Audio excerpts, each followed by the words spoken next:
Hey, Newbie Dan here. Listen, I know there's cheap and even free ways to check your fence's alignment. In fact, I have multiple videos explaining various ways of doing it. But since I started using this Woodpecker Saw Gauge, I can't imagine doing it any other way.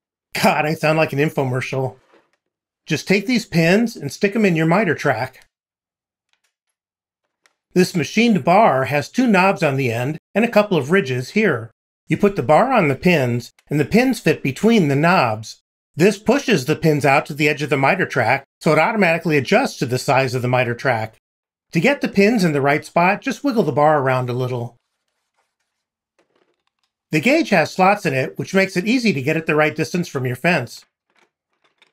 Set the gauge to 0 and slide it to the other end. My fence is slightly toed out, which is okay.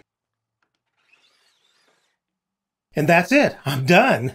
This Woodpeckers Saw Gauge isn't cheap. It's around $95 on Amazon. Yes, there are cheaper saw gauges, and I'll include links to one of them in the description also. But personally, I'll stick with the Woodpeckers gauge. It's incredibly accurate, extremely easy to use, and fast. It took me less than 2 minutes to check my alignment, even while filming it. You gotta love it. That's it, I'm out of here. Check out the description for links to products seen in this video. Just scroll down, click Show More, and scroll down until you see the links. And if you like what I do here, click that subscribe button. And don't forget to ring that bell to get notified about new videos. Thanks!